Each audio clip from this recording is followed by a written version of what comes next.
గత వారం రోజులుగా కురుస్తున్న భారీ వర్షాలకు భద్రాద్రి కొత్తగూడెం జిల్లా పాల్వంచ కిన్నెరసాని ప్రాజెక్టుకు భారీగా వరద నీరు చేరుకుంది. ఈ కిన్నెరసాని ప్రాజెక్టు పూర్తి స్థాయి నీటి మట్టం 407 అడుగులు కాగా ప్రస్తుతం 404 అడుగులకు చేరింది. ఇన్ఫ్లో 12,000 క్యూసెక్ల వరద నీరు డ్యాంలోకి చేరుతుండగా అధికారులు 4 గేట్లను ఎత్తి నీటిని దిగువకు విడుదల చేశారు.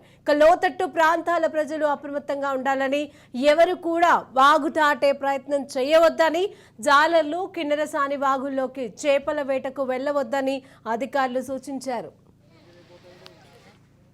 ఇదే అంశానికి సంబంధించి మరిన్ని అప్డేట్స్ మా ప్రతినిధి నవీన్ కుమార్ అందజేస్తారు. నవీన్ కుమార్.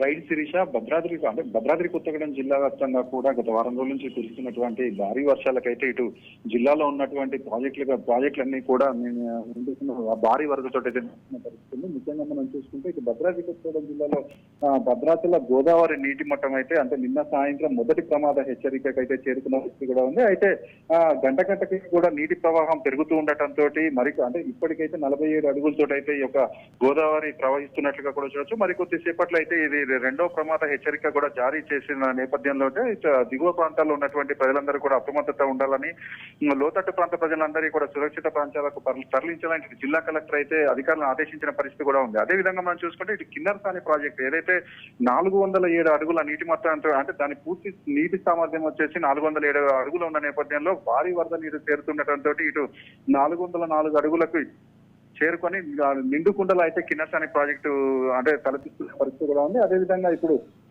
ఇంట్లో ఎక్కువగా ఉండటంతో గేట్లు ఎత్తి నీటిని దిగువ చేసే అవకాశం ఉండటంతో ఇటు ఏదైతే లోతట్టు కిన్నెరసాని పరివాహక ప్రాంతంలో ఉన్నటువంటి ప్రజలందరూ కూడా అప్రమత్తతతో ఉండాలని, ఎవరు కూడా వాగులు దాటే ఏదైతే ఈ యొక్క కిన్నెరసాని ప్రాజెక్టు నీళ్లు వదిలితే మాత్రం కొన్ని ప్రాంతాలలో బ్రిడ్జిలు అక్కడ రహదారులు మూసుకుపోయే ప్రమాదం ఉండటంతో ఎవరు కూడా ఈ యొక్క రహదారులు దాటద్దని ఇటు జిల్లా కలెక్టర్లు అదేవిధంగా అధికారులందరూ కూడా ప్రజలకు తెలిసిన పరిస్థితి కూడా ఉంది. అదేవిధంగా మరొక ప్రాజెక్టు ఏదైతే తాలిపేరు ప్రాజెక్టు కూడా భారీ వరద చేరుతుండటంతో అక్కడ గేట్లనైతే దిగువ ప్రాంతాలలోకి అయితే నీటిని విడుదల చేస్తున్నారు. దాంతో ఇటు గోదావరి నీటి మట్టం కూడా పెరుగుతున్న పరిస్థితి కూడా ఉంది.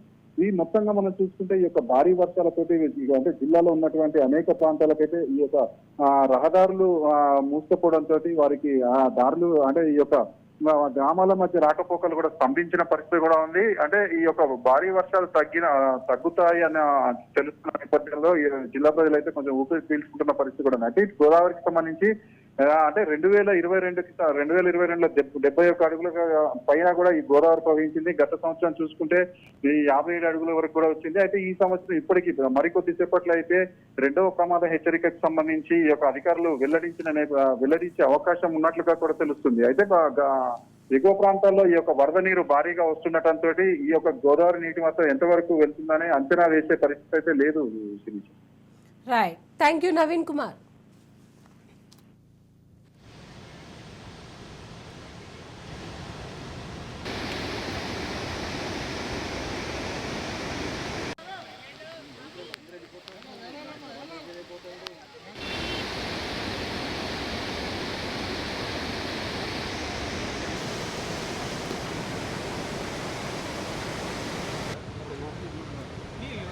మనం అడిగేసరికి మనకు అక్కడ ఫ్లో పెరిగింది.